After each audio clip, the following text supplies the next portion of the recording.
یوسف عرفان صاحب، سلطان کی جو ایک پہلو ہے شخصیت کا بہت ہی پسندیدہ ہے اور ہر مسلمان کے لیے پسندیدہ ہے۔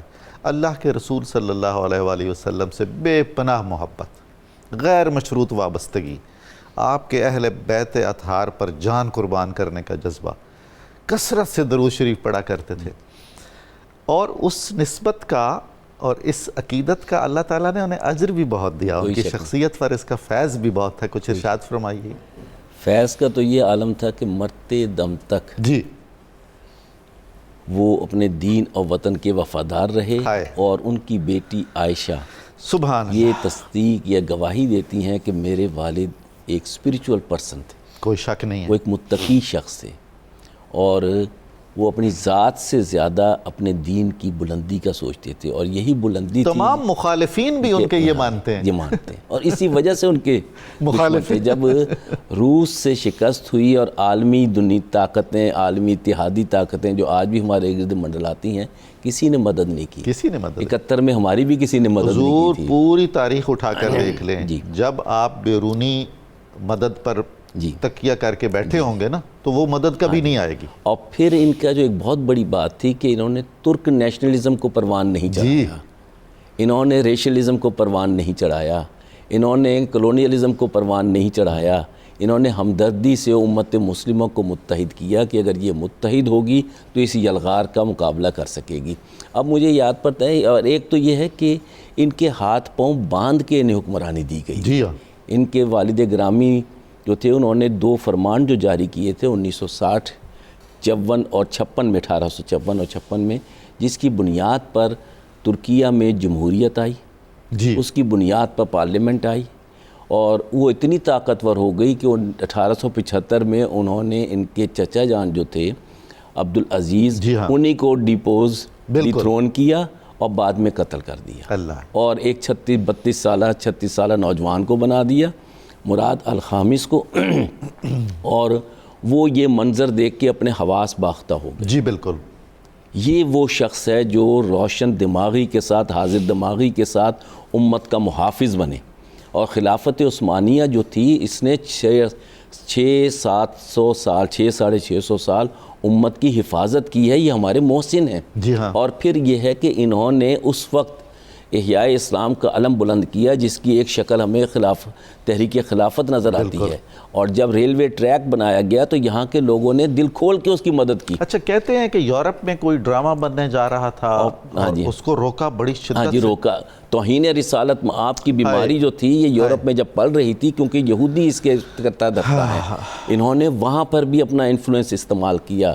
انہوں نے ایک ڈوبتی سحر کا کام ملا، اس کو ہائے شام کے وقت انہوں نے شام کو صبح میں بدلا ہے، اور وہ صبح نوید بنی ہے امت مسلمہ کے لیے۔ اور پاکستان کا قیام بھی اسی کے سبب میں ہے کہ اسلامی نظریاتی حکومت، ترکیہ کی ان کے دور کی حکومت ایک اسلامی نظریاتی حکومت تھی۔ آپ کچھ کہہ رہے تھے؟ جی، میں عرض یہ کر رہا تھا کہ یہ جو ڈرامہ رکوانے والا معاملہ تھا وہ انہوں نے اس پر کوئی کمپرومائز نہیں کیا، بالکل دو ٹوک انداز میں کہا کہ ورنہ جنگ کے لیے تیار ہو جائیے، سفیر کو بلوا کے۔ جی بالکل، کمال ہے جی، یہ قوت ایمانی ہے۔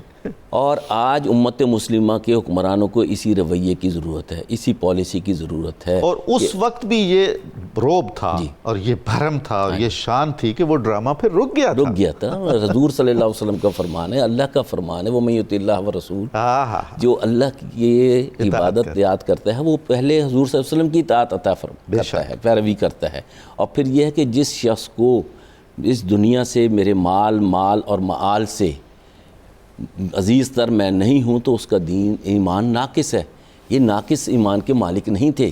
اور پھر دوسرا یہ دیکھیے کہ اگر آپ گولڈا میئر وزیر اعظم جو ہے گولڈا میئر اسرائیل کی، اس کے میموائرز پڑھیں تو وہ لکھتی ہیں کہ ہمارے گھر میں میرے والد صاحب اور دیگر ایلڈرز جو تھے وہ جمع ہوتے تھے، اور وہاں ایک مسئلہ میرے زمانے میں یہ تھا کہ 2 بڑی ریاستیں ہیں، ایک عیسائی بڑی ریاست ہے اور ایک مسلمانوں کی، ان کو ٹکڑے ٹکڑے کیسے کیا جائے، اور ان کے ہوتے ہوئے اسرائیل تو بازیاب نہیں ہو سکتا۔ اور یہ اسرائیل کی تحریک جو تھی یہ ایک ربائی تھے، بوسنین یا سربین، جو آپ نے دیکھا بوسنیا کے ساتھ ایتھنک کلینزنگ کیسے ہوئی، وہ سربی وحشی تھے، وہ ربائی تھا جس کا یہودا سولمن الکلائی نام تھا، جو بعد میں چل کے پھر زائنزم کا بنیاد بنی اور اس نے پھر یہ کام حرکتیں کی.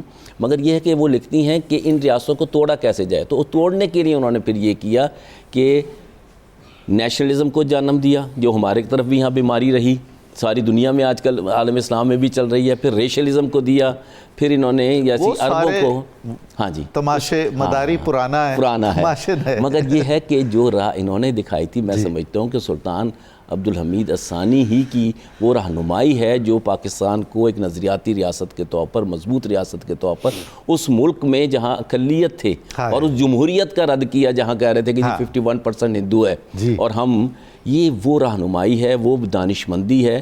اور یہ کہ دنیا کی طرف مت دیکھو، اپنے دین کی طرف دیکھو. کوئی مدد کے لیے نہیں آئے گا. 71 میں ہماری مدد کے لیے کوئی نہیں آیا. کیا اب بنیان و مرصوص میں کوئی آیا؟ اب سارے آ کے پاؤں پکڑ رہے ہیں کہ حضرت آئندہ نہ کیجئے گا. تو وہ رہنمائی جو تھی وہ ایک عظیم رہنمائی تھی. اور انہوں نے قانون کا، عدالت کا، عدل و انصاف کے شہدائی تھے، غریب پروری تھی، اور یہ اپنی رعایا کے لیے ایک باپ کی حیثیت تھی. اور انہوں نے اس قوم کو جہاں مغرب کے برے اثرات سے بچانے کے لیے راہ نکالی، وہاں انہوں نے جدید دور کے اچھے معاملات کو بھی اپنایا. اور اس کے بعد ایک خاص جو پہلو تھا وہ میں انشاءاللہ نیکسٹ میں اس میں ذکر کروں گا کہ انہوں نے آگے کیا کیا راستے نکالے.